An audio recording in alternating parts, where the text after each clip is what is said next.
Why would we have a video start in the dark on Ryan Make? I feel like I'm deprived of my senses. I can't see. I feel like I'm floating. I can only hear my own voice. What's going on? Welcome to Ryan Make.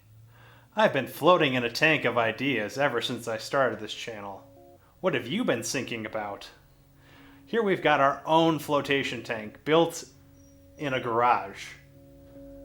Let's go into what they're good for and why I made it here on Ryan Make. There are so many distractions and pressures that are weighing down on each of us every single day that sometimes you just need to unplug, get some space. I think the term that's commonly used today is social distancing, but I, as an introvert, may be misunderstanding something. Now, removing distraction is where a float tank, otherwise known as a sensory deprivation tank, truly excels. So I thought, I've got all this time on my hands, why don't I try building one in my garage? So why would anyone want to float, much less build a float tank in their garage? There are so many distractions that are vying for our attention. They sap our energy, they destroy our ability to focus, reducing our attention spans, making deep work and therefore creative thought almost impossible. I mean, how do you retain your focus and therefore your creativity? Let me know in the comments below because I'm really interested in hearing your thoughts. Being able to remove distractions is critical, allowing your mind to quiet down so you can reclaim that wasted focus. So that way we can be more of who we are and less about what we're responding to. So I gave myself a challenge. Ryan Make, build a float tank for under $1,000 from the moment the pencil is floating above the paper to me floating in that tank. If you're interested in how to make one, check out the Ryan Make Instructable link in the link below. So how does a float tank even work? Using 93 Fahrenheit or about 34 degrees centigrade water that is nearly skin temperature, you achieve a thermal equilibrium between your body and the water, so that once you acclimate, it feels like you're floating in nothing because there's so little thermal energy exchanged between your skin and the water, your body ceases to recognize it.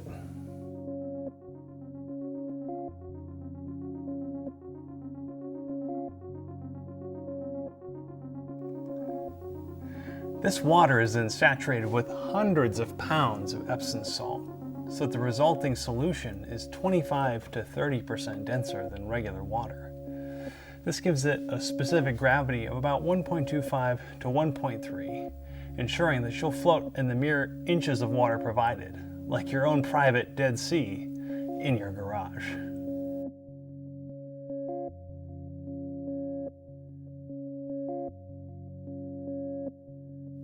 So we put all these things together, the water, the salt, you see I'm clearly floating. And then when it comes to making this a full sensory deprivation tank, you see we've got this dark lid that will close over the top. What that'll do is it'll block out ideally all of the light. I'll be floating in the water that's body temperature, so I won't feel like I'm in anything. And then I also won't be able to hear anything because we're going to insulate this, and the water itself knocks down a lot of the sound. So I will be without a majority of my senses: sight, sound, and the sensation of touch. And this opens your mind up to a whole host of other things. All of that brain power that might have been used for thinking and processing those stimuli can now go to other thoughts. Or you could just use that time to relax and really let yourself recharge. I mean, honestly, a float tank is where I've had some of my best naps. So there's that. So why would you ever use a float tank? What if, with practice, you could enter a state of hyperfocus for problem solving or to tap into your own creativity, and yet when you're done, be able to come out extremely relaxed with improved skin and hair and then have a great night's sleep afterwards? Well, that state of hyperfocus, allowing you to problem solve and tap into your creativity, well, that's the sensory deprivation's work. And then the relaxation, the improved skin and hair, and the great night's sleep, I think we can chalk that one up to the Epsom salt. If it wasn't for Dr. Thiel's Epsom salt, this project would have sunk. Now I'm really excited to be able to use this platform to work on problem solving or relaxation or just being able to unplug, and then also explore things like biofeedback and brain training and be able to spend really sweet time in prayer. So what's next? This sensory deprivation or float tank was always meant to be a platform for thinking about new project ideas or a framework to integrate other ideas. One idea that I'm really excited about trying is making this into an immersive 4K theater, where there'd be a 4K screen and the sound would be conducted through the water.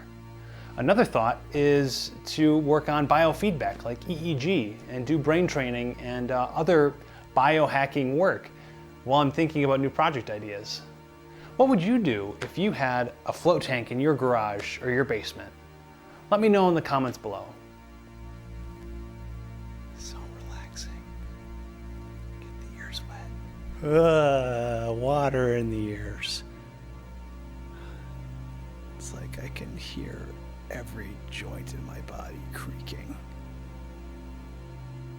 So if you like asking big questions or working on projects or lateral thinking or cross-disciplinary approaches, then it's great to have you here on Ryan Make. If you really like this video, please click the like button, subscribe, hit the bell for notifications so you can be the first to know about new things on Ryan Make. And if you can, float me a comment about other project ideas or feedback that you might have on how this video turned out. So, until next time, please don't deprive me. Thanks. You know what's the opposite of getting salt in the wound? Liking and subscribing.